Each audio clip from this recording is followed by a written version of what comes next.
Hello नमस्कार दोस्तों, कैसे हैं आप लोग। आशा करते हैं आप लोग बहुत बढ़िया होंगे।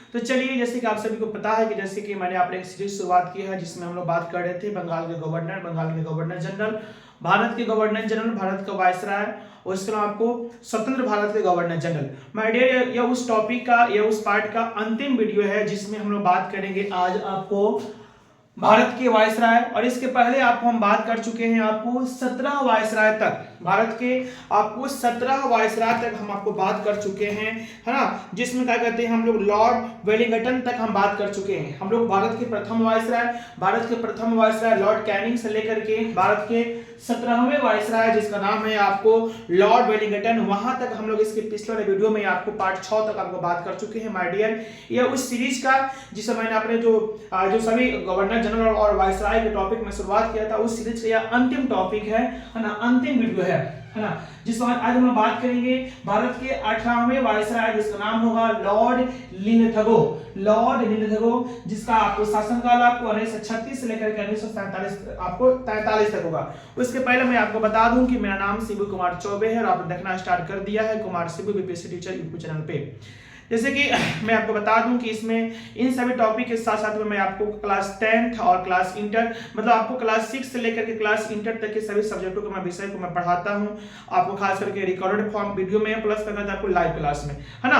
तो अगर आप इन सभी अगर आपके घर के बच्चे आपको क्लास 6 से लेकर के आपको क्लास 12 तक आपको हों या आप स्वयं उस क्लास के हों, तो कृपया आप हमसे जुड़ करके आप अपने क्या कहते हैं सिलेबस को पूरा कर सकते हैं और बेहतरीन कंसेप्ट के साथ, सिर्फ सिलेबस को ही नहीं पूरा करेंगे बल्कि बेहतरीन कंसेप्ट के साथ हर चीजों को आप अपना पढ़ाई करेंगे।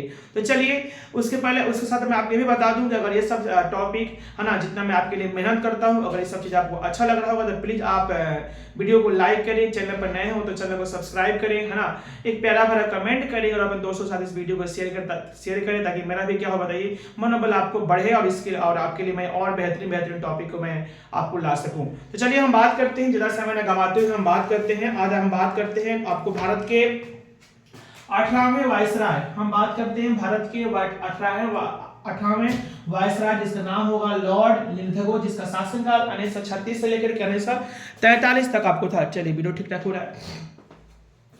इसके शासनकाल में आपको पहले आप यहाँ पे देखेंगे कि पहली बार चुनाव 1937 में करवाया गया, जिसमें कांग्रेस ने कुल 11 में से 8 प्रांत में क्या बनाया, आपको बनाया था, बताओ यहाँ पे सरकार बनाया था। चलिए, उसके पहले मैं आपको बता दिया था कि आपको इसकी पिछले वीडियो में कि इस समय आपको भारत सरकार अधिनियम आपको आ गया था, भारत सरकार अधिनियम आपको 1935 आ गया था। उसके बाद यहाँ पे आप देख रहे होंगे कि पहली बार चुनाव 1937 में होता है, जिसमें कांग्रेस को 11 सीटों में से आपको 8 प्रांतों में क्या कहते हैं, आपको 8 प्रांत में, उस समय भारत में 11 प्रांत था, जिसमें से क्या कहते हैं आपको 8 प्रांतों में क्या कहते हैं आपको यहाँ पे बहुमत साबित हुआ था कांग्रेस पार्टी को और वहां पे कांग्रेस पार्टी का सरकार आपको बना था। चलिए, इससे आपको स्पष्ट हो गया था कि आपको लगभग क्या कहते हैं आपको 80% राज्यों में क्या कहते हैं आपको एक तरह से कांग्रेस पार्टी का दबदबा था, जिसके बाद से यहाँ पे मुस्लिम लीग पार्टी को थोड़ा सा क्या होती है, आपको यहाँ पे दिक्कत होता है और एक तरह से आपको उनको ये लगता है कि अगर हम यहाँ पे इन लोगों के साथ मिल करके रहेंगे या हम भारत में रहेंगे तो फिर हम क्या कहते हैं हम लोगों का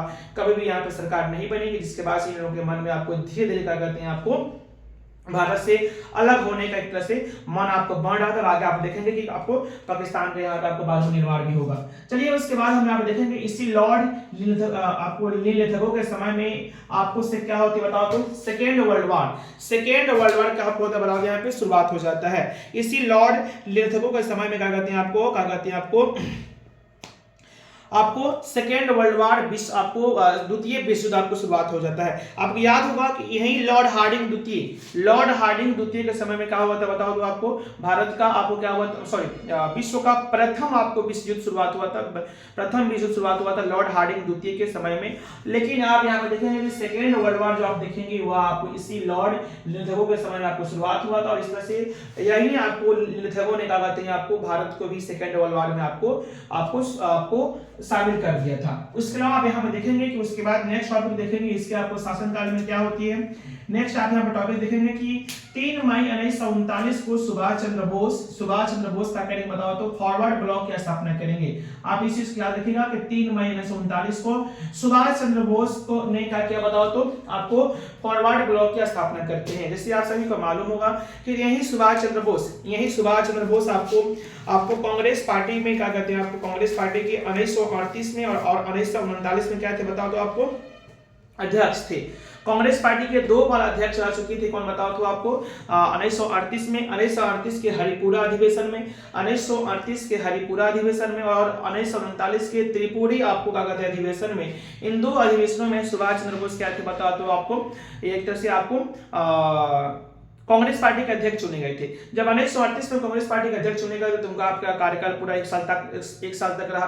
लेकिन जब 1939 में फिर जब दोबारा चुनाव होती है और त्रिपुरी अधिवेशन में क्या कहते हैं एक तरह से वो फिर से कांग्रेस पार्टी के अध्यक्ष बनते हैं, तो उस समय गांधी जी काफी इस चीजों से क्या होता है यहाँ पे आपको दिक्कत होता है, क्योंकि गांधी जी अपनी ओर से उम्मीदवार आपको रखे थे पटाभी सीतारामैया जी को। डॉक्टर पट्टाभी आपको सीतारामैया को गांधी जी अपना उम्मीदवार खड़ा किए थे आपको सुभाष चंद्र बोस के खिलाफ, लेकिन उन सभी लोगों ने क्या कहते हैं एक तरह से आपको बहुमत साबित हो जाता है आपको सुभाष चंद्र बोस का, और उस कांग्रेस आपको अधिवेशन में है ना कांग्रेस पद के अध्यक्ष के रूप में क्या कहते हैं आपको सुभाष चंद्र बोस आपको जीत जाते हैं और पटाभी सीतारामैया का होते हैं आपको यहाँ पे हार जाते हैं। इस हार के बाद से गांधी जी कहते हैं कि यह हार पटाभी सीतारामैया की हार नहीं है, एक तरह से मेरा हार है, और इस तरह से क्या कहते हैं सुभाष चंद्र बोस पर इस चीज का दबाव पड़ता है और दबाव में आकर के सुभाष चंद्र बोस का होते हैं कांग्रेस पद से आपको इस्तीफा दे देते हैं।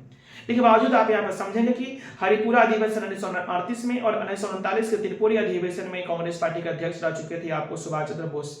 जब उन्होंने इस पद से इस्तीफा दे दिया तो उसके बाद से वो क्या करते हैं आपको वो फॉरवर्ड ब्लॉक की स्थापना करते हैं। फॉरवर्ड ब्लॉक, हालांकि फॉरवर्ड ब्लॉक की स्थापना की यहाँ पर डेट देखें तो यहाँ पे 3 मई 1939 रखा गया है, जिसमें वो कांग्रेस पार्टी के अंदर रह करके क्या कहते हैं आपको इस तरह से उन्होंने अपना कार्य को शुरुआत किया।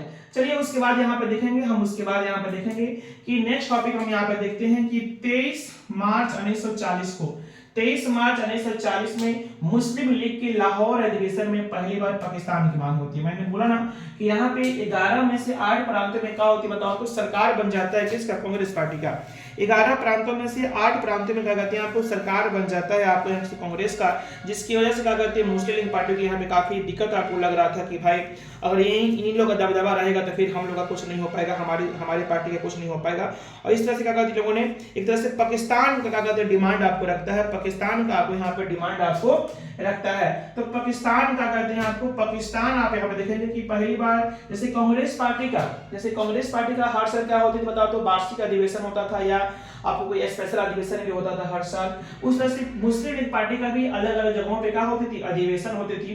तो समय है 23 मार्च 1940 का, समय है 23 मार्च 1940 का मुस्लिम लीग की लाहौर अधिवेशन होती है, मुस्लिम लीग पार्टी का लाहौर अधिवेशन होते हैं। वहां पे पाकिस्तान के लिए डिमांड रखता है, ये लोग यहाँ पे क्या करते हैं बताओ, यहाँ पे पाकिस्तान का क्या कहते हैं आपको डिमांड आपके यहाँ पे रखता है।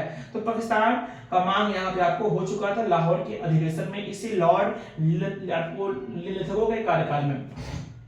हम आगे देखेंगे, इसके नेक्स्ट हम देखेंगे कि इसी 8 अगस्त 1940 को अंग्रेज द्वारा अगस्त प्रस्ताव पारित किया जाता है। ध्यान देना 8 अगस्त 1940 को आप यहाँ पे देखोगे 8 अगस्त 1940 को अब आपको वायसराय लॉर्ड लिथगो ने क्या करता है बताओ तो आपको अगस्त प्रस्ताव आपको पारित करता है। अगस्त प्रस्ताव जो पारित होता है इसका उद्देश्य यह था कि भारत के संवैधानिक सुधारों की रूपरेखा प्रस्तुत करना। इसका उद्देश्य यह था कि भारत के संवैधानिक सुधारों की रूपरेखा तैयार करने के लिए, संवैधानिक क्या कहते हैं आपको संवैधानिक सुधारों की रूपरेखा तैयार करने के लिए आपको 8 अगस्त 1940 को लिथगो ने क्या कहते हैं आपको अगस्त प्रस्ताव को पेश करता है, जो कि आपको बाद में एक तरह से असफल भी हो जाता है। यह प्रस्ताव आपको सफल यहाँ पे आपको नहीं होता है, कांग्रेस पार्टी के लोगों को क्या कहते हैं उस प्रस्ताव को स्वीकार नहीं किया गया। चलिए नेक्स्ट हम यहाँ पे देखेंगे कि मार्च 1942 में क्या होती है बताओ तो क्रिप्स मिशन आपको आता है।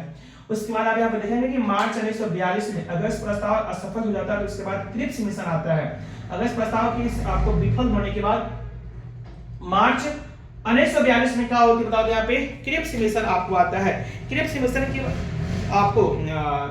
मिशन के बारे में अगर हम बात करें तो उस समय आपको इंग्लैंड के आपको एक तरह से प्राइम मिनिस्टर था जिसका नाम था चर्चिल। इंग्लैंड के प्राइम मिनिस्टर चर्चिल ने संवैधानिक सुधारों की रूपरेखा तैयार करने के लिए स्ट्रैटफोर्ड क्रिप्स को भारत आपको भेजता है। और इस तरह से आपको सॉरी आपको साइड में आपको थोड़ा सा आवाज आ रहा होगा, साइड में आपको थोड़ा सा बाइक का आपको आवाज आ रहा होगा, थोड़ा सा आप उसको यहाँ पे उसको आप माफी कर हम चाहते हैं यहाँ पे, है ना। तो यहाँ में आप समझते हैं कि इंग्लैंड के प्राइम मिनिस्टर ब्रिटिश प्रधानमंत्री चर्चिल ने देखो संवैधानिक सुधार को रूपरेखा प्रस्ताव करने के लिए अगस्त प्रस्ताव भी पेश किया था। कौन? आपको लिथगो ने। लेकिन उसके बावजूद जब ये विफल हो जाता है तो उसके बाद 2 साल के बाद आपको मार्च 1942 में आपको इंग्लैंड के प्राइम मिनिस्टर चर्चिल क्या करते हैं, पुनः भारत के संवैधानिक सुधारों को रूपरेखा को तैयार करने के लिए आपको स्ट्रैटफोर्ड क्रिप्स को क्या करते हैं, आपको यहाँ पे भेजते हैं कि तुम भारत जाओ और वहां पे भारत के संवैधानिक सुधारों को रूपरेखा को तुम तैयार करो। हालांकि वो भी आपको क्रिप्स मिशन में जब भारत में आपको आता है 30 मार्च 1942 के क्रिप्स मिशन भारत आपको आया था, अपना रिपोर्ट प्रस्तुत किया था। ये भी आपको का एक तरह से हम कह सकते हैं कि आपको विफल हो जाता है, क्योंकि इस मिशन से भी क्या कहता है भारत का उद्धार होने वाला नहीं था। चलिए उसके बाद हम यहाँ पर देखेंगे, इन सब चीजों के बाद हम यहाँ पर देखेंगे 9 अगस्त 1942 को, है ना, इसी के कार्यकाल में आप यहाँ पर देखेंगे कि 9 अगस्त 1942 को कांग्रेस पार्टी ने भारत छोड़ो आंदोलन शुरुआत किया। 9 अगस्त 1942 को कांग्रेस पार्टी ने भारत छोड़ो आंदोलन को शुरुआत किया, जिसे हम अगस्त क्रांति के नाम से जानते हैं। क्योंकि आपको क्रांति अगस्त महीने में हुआ था, जिसकी वजह से हम इसको क्या बोलते हैं बताते हैं यहाँ पे अगस्त क्रांति बोलते हैं। थोड़ा सा श्योर हो जाते हैं कि वीडियो ठीक ठाक हो रहा है कि नहीं। चलिए ठीक है भाई डियर, तो हम यहाँ पे देख रहे हैं कि आपको 9 अगस्त 1942 के यहाँ पे कहानी यह होती है कि कांग्रेस ने भारत छोड़ो आंदोलन की यहाँ पे शुरुआत करते हैं, जिसे हम अगस्त क्रांति के नाम से जानते हैं। भारत छोड़ो आंदोलन के बारे में अगर हम बात करें, भारत छोड़ो आंदोलन का, तो महात्मा गांधी की तरह से यह आपको तीसरा सबसे बड़ा क्या था बताओ, एक तरह से आपको जन आंदोलन था। पहला सबसे बड़ा जन आंदोलन गांधी जी क्या था बताओ, तो यहाँ पे असहयोग आंदोलन। उसके अलावा दूसरा आप एक तरह से हम बोल सकते हैं कि सविनय अवज्ञा आंदोलन। और गांधी जी का तीसरा और सबसे बड़ा एक तरह से आंदोलन हम बोल सकते हैं भारत छोड़ो आंदोलन, जो एक तरह से आपको शुरुआत हुआ था भारत में 9 अगस्त 1942 को, है ना। उसके पहले अगर हम बात करें कि 8 अगस्त 1942 को आपको एक तरह से बंबई में कांग्रेस अधिवेशन हो रहा था। थोड़ा सा मैं इसको रूपरेखा आपको बता दूं कि 8 मई 1942 को बंबई में एक तरह से क्या हो रहा था बताओ, तो आपको कांग्रेस पार्टी का अधिवेशन हो रहा था, जिस अधिवेशन की अध्यक्षता आपको कौन कर रहे थे, मौलाना अबुल कलाम आजाद। 8 अगस्त 1942 को बंबई में कांग्रेस पार्टी का अधिवेशन हो रहा था, जिसमें क्या कहते हैं आपको मौलाना अबुल कलाम आजाद उस कांग्रेस पार्टी के अध्यक्ष थे, जहां पे भारत छोड़ो प्रस्ताव को प्रस्तुत किया गया।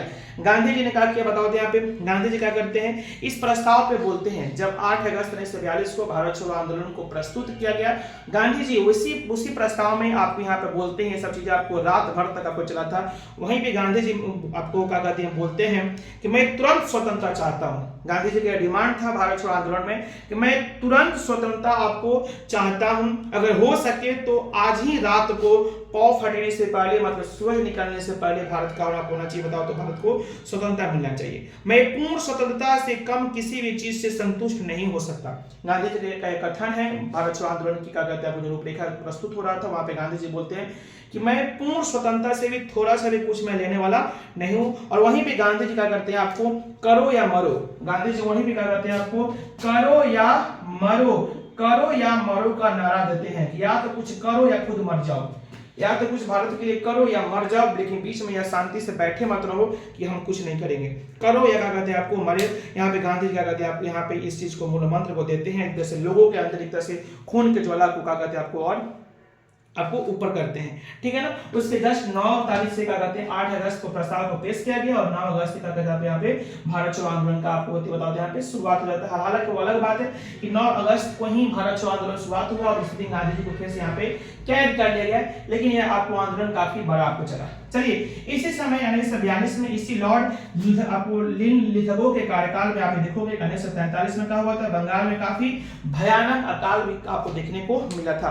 यह सब चीजें मैंने बात किया, इसमें आपको 18वें वायसराय में। नेक्स्ट हम बात करेंगे भारत की 19वें वायसराय, भारत के 19वें हम वायसराय की बात करेंगे, जिसका नाम है लॉर्ड वेवेल। माय डियर आप यहाँ पर देखोगे कि भारत के 19वें वायसराय जिसका नाम है लॉर्ड वेवेल, जिसका कार्यकाल आपको था, तो सब देखेंगे 1944 से लेकर के 1947 तक। भारत के 19वें वायसराय जिसका नाम था लॉर्ड वेवेल, जिसका कार्यकाल आप यहाँ पे होगा आपको 1944 से लेकर के 1947 तक, जिसका नाम है यहाँ पे लॉर्ड वेवेल, जिसका नाम क्या बताओ यहाँ पे लॉर्ड वेवेल। थोड़ा सा हम इसके बारे में बात करें तो इसी के समय में, इसी लॉर्ड वेवेल के समय में ब्रिटेन के प्रधानमंत्री क्लेमेंट, बट उस समय ब्रिटेन के प्रधानमंत्री कौन आपको हो चुके थे बता दो, क्लेमेंट एटली हो चुके थे, ठीक है ना। यहाँ पे मैंने आपको बताया था कि क्रिप्स मिशन जो भारत में आया था, तो क्रिप्स मिशन के समय में इंग्लैंड के प्रधानमंत्री कौन थे, चर्चिल थे, जिसने आपको स्ट्रैटफोर्ड क्रिप्स को यहाँ पे उस मिशन को लेकर के यहाँ पे भेजा था भारत के संवैधानिक आपको सुधारों की रूपरेखा को प्रस्तुत करने के लिए।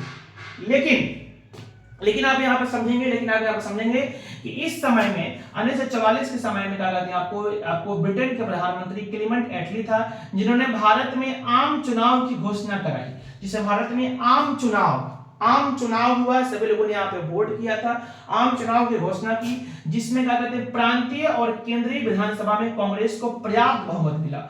माय डियर, जिसमें प्रांत लेवल में, राज्य लेवल में और केंद्र लेवल में जो विधानसभा में चुनाव हुआ, उसमें कांग्रेस को यहाँ पे भी क्या कहते हैं पर्याप्त बहुमत आपको यहाँ पे आपको देखने को मिला, जो पीएम क्लेमेंट एटली के क्या कहते हैं आपको कहने की चीजें आपको देखने को मिला था, हुआ था आपको। चलिए, इसके बाद आप यहाँ पे देखेंगे, उसके बाद इसी लॉर्ड वेवेल के कार्यकाल में भारत में कैबिनेट मिशन आपको आता है। भारत में क्या बताते हैं यहाँ पे, भारत में आपको कैबिनेट मिशन आता है, जो मार्च 1946 में आपको यहाँ पे देखने को मिलता है। भारत में जो कैबिनेट मिशन जब यहाँ पे आया, मार्च 1946 में आया, और क्या कहते हैं इस मिशन के 3 मेंबर थे। ध्यान देंगे, कैबिनेट मिशन जब भारत में आया तो इस कैबिनेट मिशन के 3 मेंबर थे। पहला का नाम आप यहाँ पे देखेंगे स्ट्रैटफोर्ड क्रिप्स, दूसरा है पैट्रिक लॉरेंस और तीसरा है एबी अलेक्जेंडर। यही स्ट्रैटफोर्ड क्रिप्स जो उसके पहले मार्च 1942 में क्रिप्स मिशन के नाम से आपको आया था। क्रिप्स मिशन, वही जो स्ट्रैटफोर्ड क्रिप्स जो आपने मिशन लेकर आया था, जो नाम उसी के नाम पर पड़ गया था क्रिप्स मिशन, जब यह असफल हो गया था तो फिर उसके बाद कैबिनेट मिशन का फिर से मेंबर बन के आपको आता है। कैबिनेट मिशन के 3 मेंबर था लोग, स्ट्रैटफोर्ड क्रिप्स, पैट्रिक लॉरेंस और एबी अलेक्जेंडर।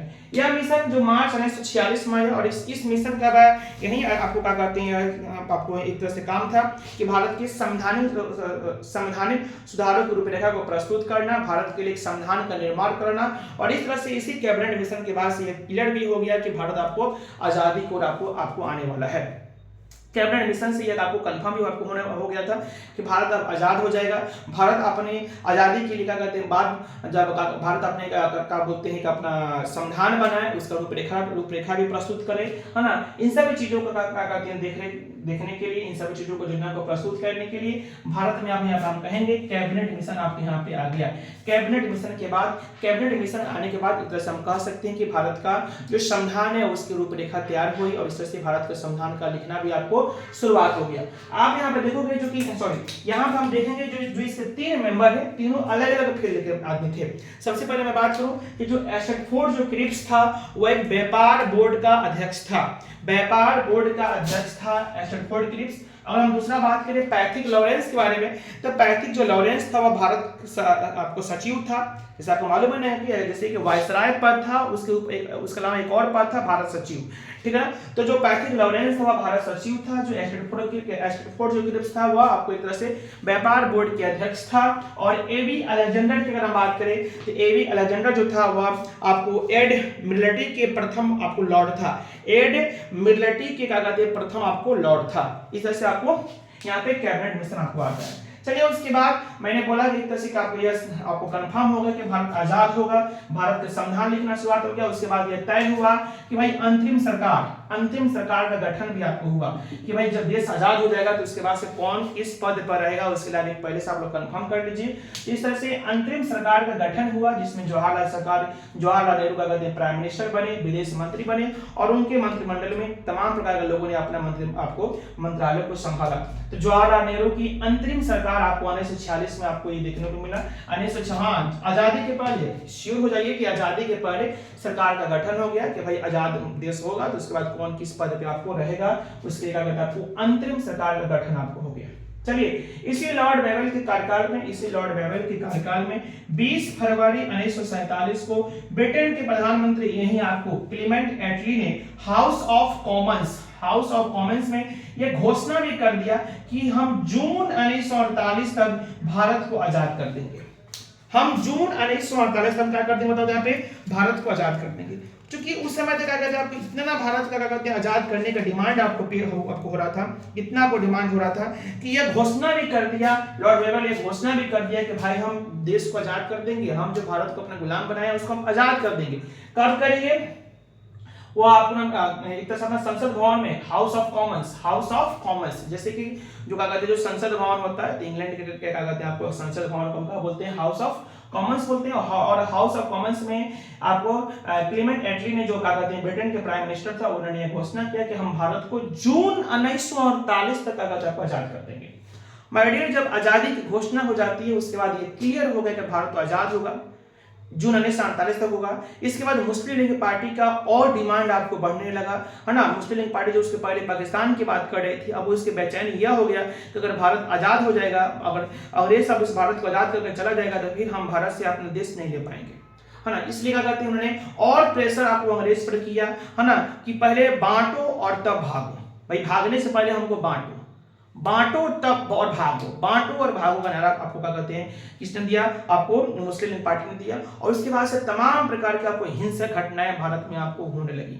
आप इधर बंगाल साइड में देखो, उधर पंजाब साइड में देखो, काफी वहां पे हिंसक घटना, भारत में ही काफी हिंसक घटनाएं आपको होने लगी, है ना। और ये आपको एक तरह से आपको और ये श्योर हो गया कि भारत को जून 1948 में आजादी देने से आपको बढ़िया है इस मामले को यहीं पे खत्म किया जाए, जल्दी ही डेट क्लियर किया जाए, जल्दी ही भारत को आजाद आपको यहाँ पर किया जाए।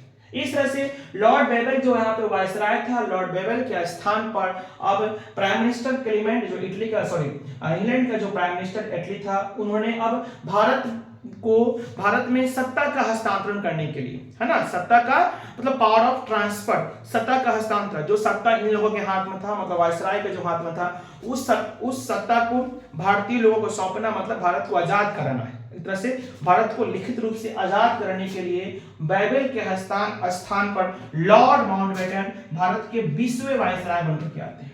माय डियर, लॉर्ड बेबल के स्थान पर लॉर्ड माउंटबेटन आते हैं 20वें वायसराय बनकर के, जिनका काम यह था कि भारत में जाना, वायसराय पद पर जाना बनकर के, और उसके बाद भारत को क्या करना, भारत के लोगों को, है ना, सत्ता का हस्तांतरण करना, उनको मतलब उनको आजाद कर देना। इस तरह से यहाँ पे आप देखोगे 24 मार्च 1947 को भारत का वायसराय बनकर के क्या कहते हैं आपके यहाँ पे बनकर के आता है लॉर्ड माउंटबेटन, है ना। काम क्या था? सत्ता का हस्तांतरण करने के लिए। यह लॉर्ड माउंटबेटन वायसराय कब से कब तक बताओ तो? मार्च 1947 से लेकर के अगस्त 1947 तक, मतलब अगस्त मतलब क्या? 15 अगस्त तक। कब तक बताओ तो यहाँ पे आपको? 15 है ना, अगस्त तक। 15 तो नहीं बोलेंगे, 14 अगस्त। हम क्या बोलेंगे? 14 अगस्त तक, ठीक है ना। यानी आप यहाँ पे समझो कि मार्च, अप्रैल, मई, जून, जुलाई, अगस्त, लगभग 5 से 6 महीने के लिए लॉर्ड माउंटबेटन का बनता होता है, यहाँ पे भारत का वायसराय बनकर के आता है ना। और इस तरह से सत्ता का हस्तांतरण करने के लिए यहाँ पे आपको आ जाता है, ठीक है ना।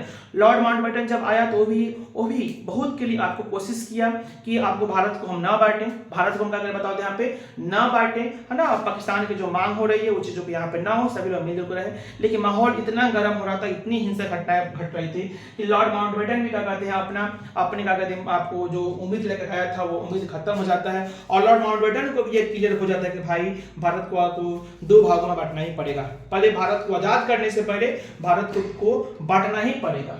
इस तरह से क्या कहते हैं आपको 3 जून 1947 को, माय डियर, 3 जून, यही लॉर्ड माउंटबेटन 3 जून 1947 को माउंटबेटन योजना घोषणा किया गया, जिसमें भारत का विभाजन करना शामिल था। इसके बाद 3 जून 1947 के बाद लॉर्ड माउंटबेटन ने अपना एक तरह से माउंटबेटन योजना प्रस्तुत किया, जिसमें आपको आजादी के साथ साथ में, भारत को आजाद करने के साथ साथ में ये भी उसमें शामिल है कि भारत को बांटा जाएगा, भारत को आपको बांटा जाएगा। यही गांधी जी पहले आपको बोल रहे थे कि अगर कांग्रेस पार्टी भारत के क्या करते हैं आपको एक तरह से विभाजन को प्रस्तुत कर, अगर विभाजन को अगर चाहती है, विभाजन करवाती है, तो हमारी लाशों से ऊपर गुजरना पड़ेगा। बावजूद इतना कुछ करने के बावजूद भी भारत के विभाजन आपको होना पड़ा, माहौल इतना आपको खराब हो चुका था, है ना। अतः हम यहाँ पे कह सकते हैं कि माउंटबेटन योजना 3 जून 1947 को प्रस्तुत हुआ, जिसमें भारत के विभाजन करना भी शामिल था। उसके बाद आप यहाँ पे देखोगे कि जो जून 1948 का जो डेट कंफर्म हुआ था, वो डेट अब कितना जल्दी और कम होता है कि जल्दी से भारत को आजाद किया जाए, है ना, जल्दी से पाकिस्तान को अलग किया जाए। और इस तरह से 4 जुलाई 1947 को ब्रिटिश संसद में, है ना, ब्रिटिश संसद में, है ना, क्लेमेंट एटली द्वारा भारतीय स्वतंत्रता विधेयक प्रस्तुत किया गया, जिसमें 18 जुलाई को इसकी स्वीकृति मिली। उसके बाद भारत को आजाद करने के लिए आपको इंग्लैंड के प्राइम मिनिस्टर, ब्रिटिश प्रधानमंत्री क्लेमेंट एटली ने भारतीय स्वतंत्रता विधेयक प्रस्तुत किया अपने संसद भवन में। कब प्रस्तुत किया? 4 जुलाई 1947 को भारत को आजाद कर दिया जाए। और इसकी मंजूरी भारतीय स्वतंत्रता विधेयक जो प्रस्तुत हुआ था, उसकी मंजूरी ब्रिटिश संसद द्वारा 18 जुलाई 1947 को स्वीकृत हो गई कि हाँ, भारत को आजाद कर दिया जाए। भारत को आजाद करने का निर्णय कौन ले रहा है बताओ? तो यहाँ पे ब्रिटिश संसद भवन ले रहा है, वहां के मेंबर ऑफ पार्लियामेंट लोग ले रहा है, क्योंकि भारत उन्हीं के मुट्ठी में था। और इस तरह से आप यहाँ पे देखेंगे जिसमें भारत और पाकिस्तान 2 नए देश की घोषणा भी किया गया। उसी भारतीय स्वतंत्रता विधेयक में भी क्लियर किया गया कि भारत और पाकिस्तान का बताओ तो 2 नए देश आपको बनेगा। और इस तरह से आप यहाँ पे देखेंगे कि 14 अगस्त 1947 को आपको पाकिस्तान का निर्माण होता है। 14 अगस्त 1947 को आपको पाकिस्तान का निर्माण होता है। और हमारा देश, हमारा प्यारा सा देश जो 15 अगस्त 1947 का होता है, हमारे यहाँ पे देश, हमारा देश का होता है, यहाँ पे आजाद हो जाता है। हम सब आपको लगभग 200 वर्षों, यानी लगभग आपको 90 बरस, मतलब लगभग 200 बरसों से जो हम अंग्रेजी सत्ता की हुकूमत उसके मुट्ठी में थे, आज हम 15 अगस्त 1947 को क्या हो चुके थे माय डियर, आपको आजाद हो चुके थे। यहाँ तक कोई दिक्कत? और यहाँ पे आप समझेंगे कि भारत को आजाद होने के साथ साथ में ही, भारत में आजाद होने के साथ साथ मतलब लॉर्ड माउंटबेटन ने जो उसका जो पावर था, उस पावर को ट्रांसफर कर दिया किसके पास? आपको जवाहरलाल नेहरू के पास। प्राइम मिनिस्टर के रूप में आपको जवाहरलाल नेहरू बन जाते हैं भारत के, ठीक है ना। भारत का आपको प्राइम मिनिस्टर कौन आपको बन जाते हैं बताओ? यहाँ पे जवाहरलाल नेहरू बन जाते हैं। और उसी के साथ यहाँ पे क्या होती है बताओ तो? उसी के साथ आपको वायसराय पद की समाप्ति भी हो जाती है। अब मैं आपको बता दूं कि इतना आसान नहीं था आपको, क्या कहते हैं, आपको आजादी का जो क्या कहते हैं, जो एक तरह से हम क्या बोले, आजादी के जो लोग ने जो सपना देखा था ना, वो कुछ ऐसा नहीं था। आजादी के 15 अगस्त दिन लोगों को पूर्ण रूप से खुशी नहीं थी, क्योंकि उधर आप देखेंगे विभाजन में यह हुआ था कि जो क्या कहते हैं पाकिस्तान में रहना चाहते हैं, अगर भारत के लोग अगर पाकिस्तान जाना चाहते हैं तो पाकिस्तान चल जाए, या पाकिस्तान के लोग अगर भारत आना चाहते हैं तो भारत चल जाए। मतलब कितना लोगों का घर यहाँ गुजर रहा था। उसके बाद इस बीच में कितना सारे हिंसक घटनाएं घटी थी, हिंदू मुस्लिम में कितना आपको एक तरह से हिंसक घटनाएं घटी थी। भारत के विभाजन हुआ, हिंसक घटनाएं घट रही थी, इन सब चीजों को देखना पड़ा था। मतलब हम कह सकते हैं कि जो आजादी का जो एक तरह से हम बोल सकते हैं स्वाद था, एक तरह से पूर्ण रूप से मीठा नहीं था, खट्टा मीठा आपको था, है ना। लेकिन उन सब चीज के बावजूद भी हमारा देश क्या बेकार होता बताओ यहाँ पे आजाद होती है। इसी लॉर्ड माउंटबेटन ने ये भी आपको जो आपने योजना में प्रस्तुत किया था कि चूंकि देखो संपूर्ण भारत पे अंग्रेजों का कब्जा नहीं था, बहुत सारे ऐसी देसी रियासतें आपको थी जो क्या कहते हैं अंग्रेजों के मुट्ठी में आपको नहीं था। बहुत सारे देसी रियासतें थे जो अंग्रेजों के मुट्ठी में नहीं था। उन सभी देसी रियासतों को यह कहा गया था कि आप चाहे तो या तो पाकिस्तान में चल जाए, आप चाहे तो पाकिस्तान में चल जाए, आप चाहे तो क्या कहते हैं आप कहाँ चल जाए, आप भारत में मिल जाए, या आप चाहे तो क्या कहते हैं आप स्वतंत्र रूप से आप अपने राजवाड़ा सिस्टम में रह सकते हैं, आप अपने राजवाड़े सिस्टम में आप यहाँ पे आप ना रह सकते हैं। लेकिन उसके बावजूद भी है ना, क्योंकि इसमें देसी रियासत, भारत में देसी रियासतें 565 थे, जिस पर आपको क्या कहते हैं अंग्रेजों की तरफ से पूर्ण रूप से अधिकार नहीं था। और उनका ये कहना था, लॉर्ड माउंटबेटन ने कहा था कि आप चाहे तो भारत में रहें, आप चाहे तो पाकिस्तान में रहें, आप चाहे तो क्या कहते हैं आपको स्वतंत्र रूप से रह सकते हैं। लेकिन आजादी के बाद हमारे आयरन मैन लौह पुरुष सरदार वल्लभ भाई पटेल जी ने 565 देसी रियासतें थी, और उन सभी 565 देसी रियासतों को भारत में क्या कर लिया, आपको विलय कर लिया, भारत में आपको विलय कर लिया। इस तरह से हमारा आज जो हम नक्शा देख रहे हैं, है ना, वो पूर्ण रूप से क्या कहते हैं हमारा सरदार वल्लभ भाई पटेल का ही नक्शा आपको एक तरह से उनका दिया हुआ चीज है। अगर 5 से 65 देसी रास्ते भारत में नजर आता तो जरा सोचिए कि भारत में 5 से 65 जगह क्या होती, आपको अलग अलग आपको क्या होती, खाली स्थान होता, ठीक है ना। चलिए इन सब चीज को देखते हैं। इसी के साथ वायसराय पद की समाप्ति, उसके जस्ट बाद आपको फिर शुरुआत होती है स्वतंत्र भारत का गवर्नर जनरल। फिर गवर्नर जनरल पद आपको यहाँ पर चलेगा। क्योंकि यहाँ पे अभी भारत गणतंत्र नहीं हुआ है, भारत सिर्फ स्वतंत्र हुआ है, भारत का संविधान अभी बनकर तैयार नहीं हुआ था। अभी संविधान आजादी के पहले से आपको लिखना उसका काम शुरुआत हुआ था और आजादी के बाद तक आपको संविधान आपको बन ही रहा था। इसलिए पूर्ण रूप से भारत गणतंत्र नहीं हुआ था, इसलिए आपको भारत में एक और पद की शुरुआत होती है जिसका नाम है स्वतंत्र भारत का गवर्नर जनरल। सिर्फ बोला जाएगा भारत का गवर्नर जनरल तो आप उधर चल जाएंगे, आप गुलामी वाला चल जाएंगे, लेकिन आप यहाँ पे समझेंगे स्वतंत्र भारत का गवर्नर जनरल, तो भाई स्वतंत्र भारत का गवर्नर जनरल होगा। फिर से यही लॉर्ड माउंटबेटन को 14 अगस्त 1947 तक किया गया था, भारत का वायसराय था। जब पावर ट्रांसफर कर दिया हमारे जवाहरलाल नेहरू जी को, तो वह आपको वायसराय पद भारत से खत्म हो गया। फिर उसी लॉर्ड माउंटबेटन को भारत का आपको एक तरह से स्वतंत्र भारत का गवर्नर जनरल आपको बनाया गया।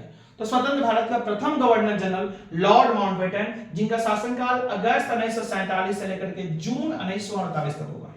जून 1948 तक आपको यह होगा, क्योंकि आप यहाँ पे देखो जून तक एक क्यों रहेगा ना कि आप यहाँ पे देखोगे कि 20 फरवरी 1947 को ब्रिटेन के पीएम एटली ने हाउस ऑफ कॉमन्स में घोषणा किया था कि जून 1948 तक भारत को हम आजाद कर देंगे, पूर्ण रूप से कागज होगा, जितना सारी चीजें सब कुछ हम ट्रांसफर कर देंगे। लेकिन यहाँ पे तो आपको इतना तेजी में आपको चीजें हुआ था, इसलिए सोचो कि जैसे मान लो कि 20 साल से कोई मुखिया है, 20 साल से कोई मान लो कि तुम्हारे पंचायत का मुखिया, वो मान लो कि हार गया, कोई नया आदमी बना, तो नया आदमी को अभी बहुत कुछ उस व्यक्ति से क्या लेना है, जो पुराने जो मुखिया जी हैं उनसे कागज पत्र लेना है, हर चीज को डाटा को समझना है, सब कुछ उनको लेना है।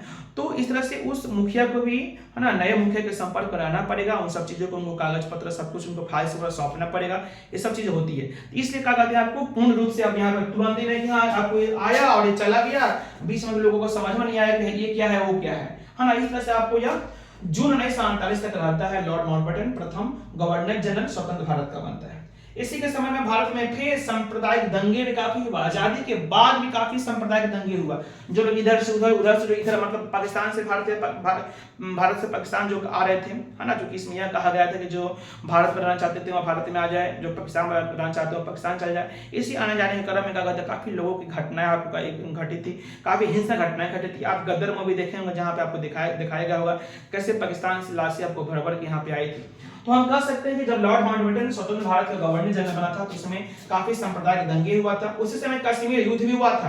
कश्मीर पाकिस्तान आजाद होते होते तुरंत अटैक कर दिया था कश्मीर। कश्मीर के जो राजा थे हरि सिंह, वो शुरुआत में कहते हैं आपको भारत में विलय होना नहीं चाहते थे, लेकिन जब पाकिस्तान उन पर अटैक करता है हरि सिंह, तो हरि सिंह भागल वाला यहाँ पे आते हैं और इस तरह से अगर भारत में विलय होते हैं, फिर आपको कश्मीर भारत का अंग हो जाता है और फिर वहां पर पाकिस्तान से युद्ध होती है। तो जो पाकिस्तान से युद्ध होती है वो कश्मीर मैटर था। और इसी लॉर्ड माउंटबेटन के समय में आप यहाँ पर देखोगे कि गांधी जी की क्या होता है, बताओ, यहाँ पे हत्या होता है। गांधी जी की हत्या भी आपको यहाँ पे हो जाता है। आपको याद होगा कि 30 जनवरी 1948 को 30 जनवरी जो इस पूरे स्वतंत्रता आंदोलन को चलाने में, देश को आजाद कराने में गांधी जी का बापू का इतना हाथ था, है ना, और हमारे बापू का यहाँ पे हत्या हो जाता है 30 फरवरी 1948 को, है ना, नाथूराम गोडसे के द्वारा।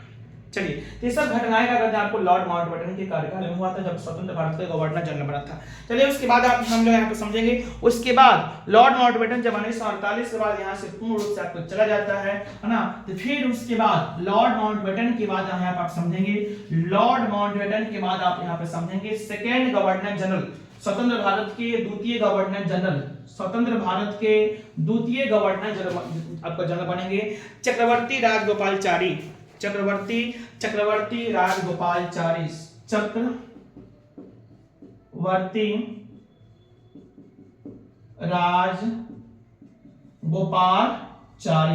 चक्रवर्ती राजगोपालचारी, जिसका आपको कार्यकाल होगा भारत के स्वतंत्र भारत के गवर्नर जनरल के रूप में जून 1948 से लेकर के जिस दिन से भारत क्या हुआ बताओ तो गणतंत्र हुआ। जिस दिन से भारत क्या हुआ बताओ तो आपका गणतंत्र हुआ, मतलब 26 जनवरी 1950, मतलब जनवरी 1950 तक। चक्रवर्ती राजगोपालचारी जी का बताओ तो यहाँ पे स्वतंत्र भारत के द्वितीय गवर्नर जनरल आपको यहाँ पे बनेंगे। और इनके समय में आपको देशी राज्यों को एकत्रित होना, इनके समय में सबसे प्रमुख काम यह हुआ था कि मैंने आपको बताया था कि देशी राज्यों का एकत्रित होना, कि सरदार वल्लभ भाई पटेल दिमाग में सेट कर लिए थे कि भाई जो 565 देशी राष्ट्र है, इनमें से एगो को हम ना पाकिस्तान जान देंगे और ना एगो को हम बिल्कुल स्वतंत्र रूप से जान देंगे, सबको हम भारत में क्या करेंगे, जिस तरह से कोई प्यार से माने तो प्यार से, है ना, कोई क्या कहते हैं आपको, अगर बंदूक के नोक पर मानेगा तो भाई वैसे हम क्या कहते हैं करेंगे, लेकिन क्या कहते हैं आपको हम भारत में इनको मिला के रहेंगे, है ना। तो देशी राज्यों को एकत्रित होना, उसके अलावा नवीन संविधान, मतलब हमारा नवीन जो क्या कहते हैं हमारा नया जो संविधान है, नवीन संविधान का निर्माण, नवीन संविधान का निर्माण मतलब नया संविधान का निर्माण भी आपको चक्रवर्ती राजगोपालाचारी के समय में होगा। उसके बाद जब हम 26 जनवरी 1950 को, जब 26 जनवरी 1950 को जब हम गणतंत्र हो जाएंगे, हम जब क्या हो जाएगा बताओ, आप यहाँ पे गणतंत्र हो जाएंगे। जैसे नेक्स्ट आज मैं वीडियो आपको अपलोड कर रहा हूँ, है ना, और क्या कहते हैं आपको आज 20 आपको जनवरी है, जस्ट आपको 26 जनवरी आपको आने वाला है, हम ना रिपब्लिक डे आपको होने वाला है 26 जनवरी को, है ना। तो 26 जनवरी 1950 को जो हमारा देश का होता है यहाँ पे गणतंत्र हो जाता है। तो उसके बाद से यह आपको जो गवर्नर जनरल पद की शुरुआत हो गया था, इस गवर्नर जनरल पद को पूर्ण रूप से समाप्त कर दिया जाता है, पूर्ण रूप से गवर्नर जनरल पद को समाप्त कर दिया गया और इसके स्थान पर राष्ट्रपति पद का शुरुआत हो जाता है। राष्ट्रपति पद का शुरुआत हो गया। किस दिन से बताओ, तो जब देश का हो गया गणतंत्र हो गया, 26 जनवरी 1950 को देश का हो गया गणतंत्र हो गया, तो उस दिन से कौन से पद खत्म हो गया, जो आजादी के बाद फिर शुरुआत हुआ था ना जी, गवर्नर जनरल, जिसको हम क्या बोल रहे हैं, भारत का स्वतंत्र भारत का गवर्नर जनरल, यह पद बिल्कुल खत्म हो गया। उसके बाद शुरुआत कौन हो गया बताओ, तो राष्ट्रपति पद का शुरुआत हो गया। और हमारे डॉक्टर राजेंद्र प्रसाद जी, जो हमारे डॉक्टर राजेंद्र प्रसाद जी जो हमारे बिहार के ही थे, है ना, इन्होंने यह क्या बताओ तो यहाँ पे उस दिन से 26 जनवरी 1950 से क्या होते हैं, आपको देश के राष्ट्रपति बनते हैं। जवाहरलाल नेहरू प्रधानमंत्री किस दिन से हैं, 15 अगस्त 1947 से हैं।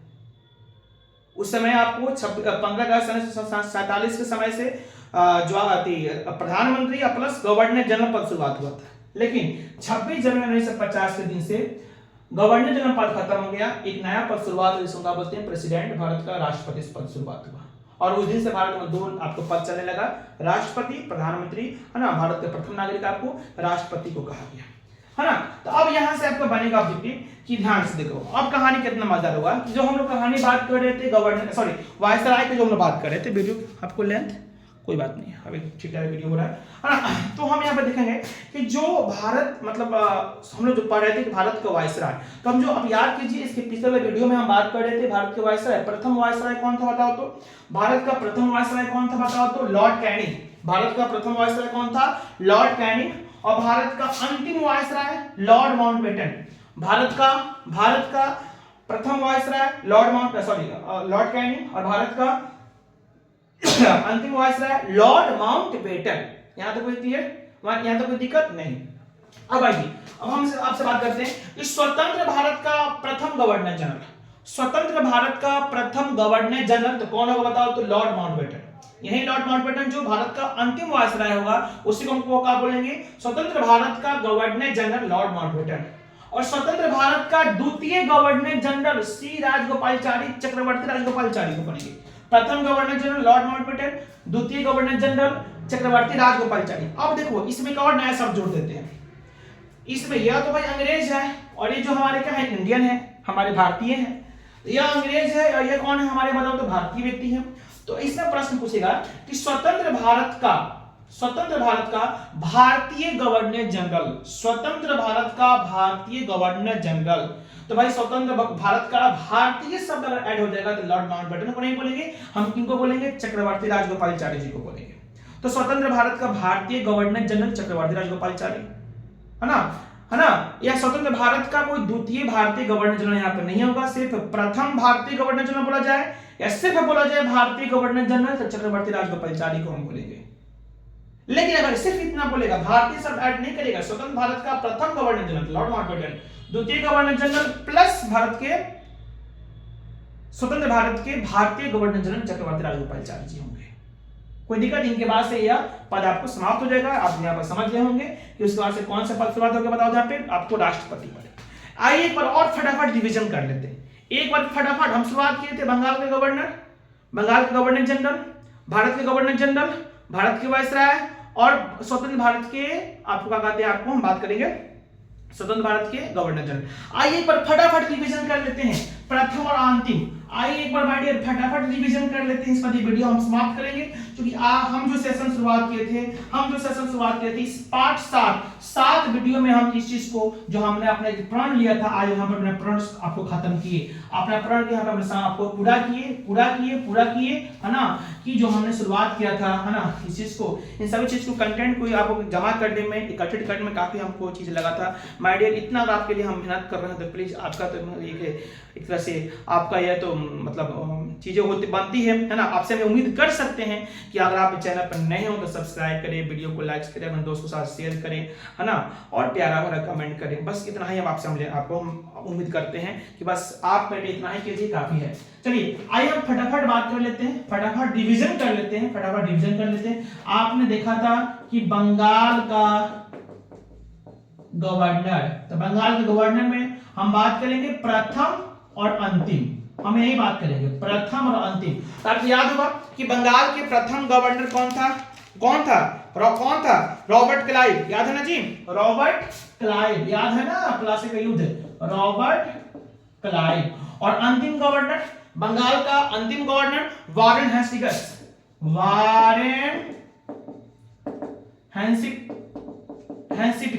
वारेन का हम बात कर रहे थे, वारेन हेस्टिंग्स हम बात किए थे, वारेन हेस्टिंग्स। बंगाल के प्रथम गवर्नर रॉबर्ट क्लाइव और अंतिम गवर्नर क्या कहते हैं आपको, वारेन हेस्टिंग्स। अब आइए हम नेक्स्ट बात करते हैं बंगाल का गवर्नर जनरल। बंगाल का हम बात करते हैं गवर्नर, थोड़ा सा हमको लग रहा है कि वीडियो बड़ा हो जाएगा, कोई बात नहीं, क्योंकि आज ये अंतिम टॉपिक है ना, तो थोड़ा आपको समय लगेगा, धैर्य बनिए यहाँ पे, क्योंकि ये जो हम चीजें बता रहे हैं काफी आपके यहाँ से खूब बनेगा ऑब्जेक्टिव।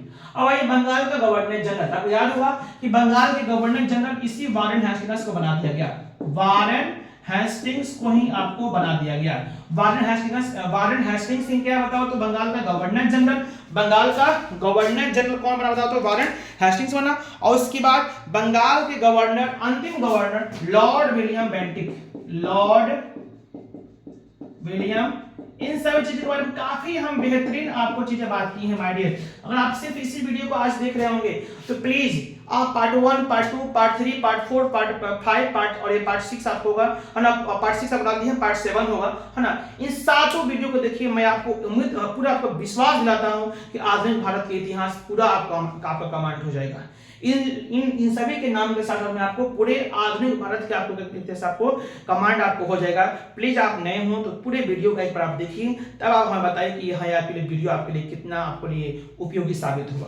चलिए बंगाल का गवर्नर जनरल की हम बात करें तो प्रथम हुआ वारेन हेस्टिंग्स और अंतिम हुआ लॉर्ड विलियम बेंटिक। अब हम बात करते हैं उसके बाद बंगाल शब्द यहाँ पर क्या भारत हो गया, तो भारत का हम बात करते हैं गवर्नर जनरल। तो भारत के गवर्नर जनरल की बात करें प्रथम और अंतिम, तो इसी लॉर्ड विलियम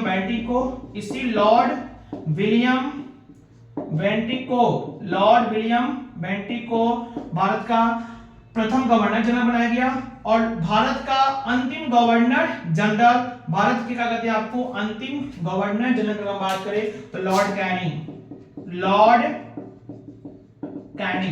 लॉर्ड कैनिंग का मैंने बताओ तो भारत के अंतिम गवर्नर आपको क्या कहते हैं से जनरल बने। उसके बाद गवर्नर जनरल पद आपको 1858 से खत्म हो गया। उसके बाद आपका पद शुरुआत हुआ बताओ तो भारत का वायसराय पद शुरुआत हुआ, भारत का वायसराय। अब हम बात कर लेते हैं प्रथम और हम बात कर लेते हैं अंतिम। अभी जस्ट मैंने आपको बताया कि भारत का प्रथम गवर्नर जनरल वायसराय की बात करें तो भारत का प्रथम वायसराय लॉर्ड कैनिंग और भारत का अंतिम वायसराय लॉर्ड कहते हैं कौन, माउंटबेटन।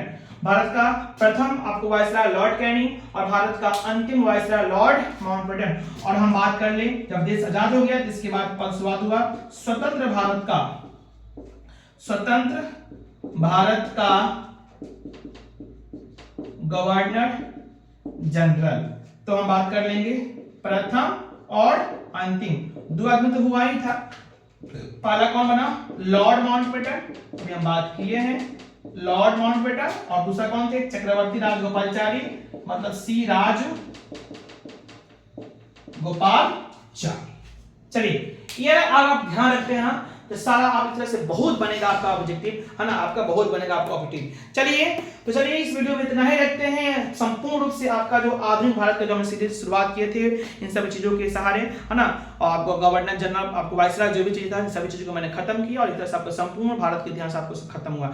उम्मीद करते हैं कि आपको बहुत अच्छा लगा होगा, उम्मीद करते हैं आपको बहुत अच्छा लगा। चलिए इसके बाद हम मिलते हैं कोई नए टॉपिक के साथ, कोई नए टॉपिक के साथ। तब तक आप अपना ख्याल रखिएगा।